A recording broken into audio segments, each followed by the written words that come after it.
Larry Burnett on Firefall's Name, that gorgeous first album cover, and becoming a DJ. I'm John Bowden from Rocky Street Music. Everybody remembers that album cover from the first Firefall album. I mean, it was freaking gorgeous. So I had to ask Larry Burnett, what was the deal behind that? I didn't expect that as an album cover for a rock band. They weren't really a rock band, but he said there was a lot that went into that. Yeah, we sang together really well. That was one of the things when we sat down at some point before we got together, before I actually went out to Colorado. Ricky was in D.C. for a couple of times. And we got together and actually sang together and went, it sounds pretty good.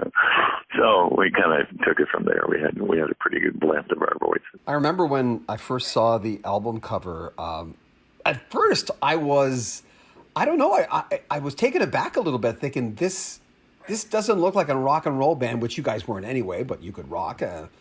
But I'd heard the single, and I remember thinking it's incredibly beautiful, probably the most beautiful album cover I've ever seen, but I wasn't expecting that for whatever reason. Don't get me wrong, I loved it. At what point did you guys see the album cover for the first album? Well, that goes into naming the band. Naming the band is always an interesting process. And we sit around, all the guys in the band are kind of smart and kind of creative. And so we're going, okay, what do we call this? And we went through an ungodly list of names, and the list kept growing and growing and growing. And then finally, I don't know who it was, but somebody suggested, how about placenta? And we went, okay, let's stop. And we went to the name that was right before that, which Ricky had suggested, Firefall, based on this thing that goes on in Yellowstone Park, I think. And anyway, it had a nice visual that we could create around it. And it's sort of this outdoorsy, country, interesting thing. Well, it's kind of funny. I used to work in restaurants. I was actually a chef, and I've also waited tables. And when I was waiting tables, people, one out of every 5 tables I wait on, somebody would say, "You ought to be on radio. He got this voice." And I go, "Well, thank you. What can I get you?" And at some point after I got out of the band and was kind of looking around for something to do, I was actually a chef for a while. And then I had an accident. I couldn't walk for about a year. And while I was sitting around, I'm going, well, I need a sit-down job. And I said, oh, disc jockeys sit down. Maybe I'll. So I faked an air check, and I got this. I got jobs like a little part-time and fill-in jobs. This is in Washington, D.C., major market. And I'm filling in, doing news at WAMU, the NPR station, and there's a little stupid AM radio station that I was actually doing mornings. And anyway, I'm air checking, and then finally I ended up at kind of the top classic rock station in town, and did that for, I don't know, like 8 or 9 years. And then the program director fired me, as happens in radio all the time. Yeah, and I just didn't feel like, going all over the country trying to get another job. So I went into something else. I've done 2 or 3 or 4 things in my life. So. Yeah, but when you were in radio, weren't you fielding calls from people saying, hey, are you the same Larry Burnett that was in Firefall? Well, every now and then, not very often. People knew the band. They didn't know us as individuals so much. But often when I was playing, half the people on our playlist, I knew them. I had worked with them. On some level, I had a friendship with, like I said, about half the playlist. And I would throw little mentions like that in when I was back selling stuff.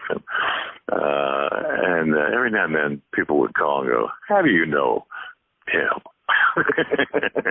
Well, you don't know him. I'll tell you why the guy fired me, the program director. The guy that hired me, we got along great. He was a great guy. And when he hired me, I was working part-time at the station, and he said, I got a full-time slot coming up. He says, if you wanted, it's yours. And he says, but.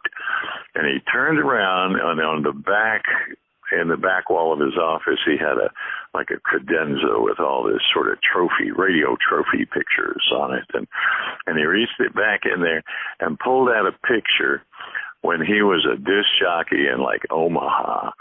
And they, the radio station he was working at, produced a Firefall concert. And he had a picture of him and me taken at that show. And he said, is this going to be a problem? And I went, no, I don't do that anymore. You're the boss, man. Come on. Yeah, I don't get it, though. What did he mean by, is this going to be a problem? Oh, I don't know. He probably because he thought I might have had some rock star attitude that might have intervened on his authority over me. And I said, no, man, I don't do that anymore. You're the boss. I'll take the job, and believe me, you'll love me. And anyway, we got along great. And then a couple of years, he died. He was a young guy, too. And he died. He went hiking in the mountains and dropped dead. And so this new guy comes on, the new program director.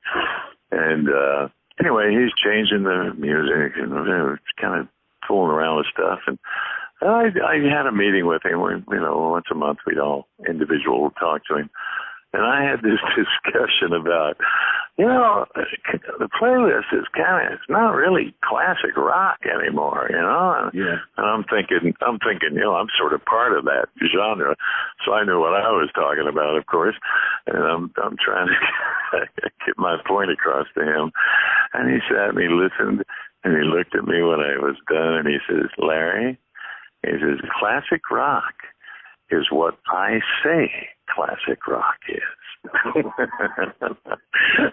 at that moment, I said, I'm probably not going to last too long here, am I? Check out the description of this video for more details on the reunion shows with Larry Burnett and Rick Roberts, the two main original singer-songwriters in Firefall that came up with all the hits. Or go to LarryBurnett.com. Make sure you comment on our videos, subscribe to our channel, and share our videos. We love it when you share our videos on social media. Thank you, thank you, thank you. One more from Larry Burnett coming up next Sunday. I'm John Bowden from Rock History Music.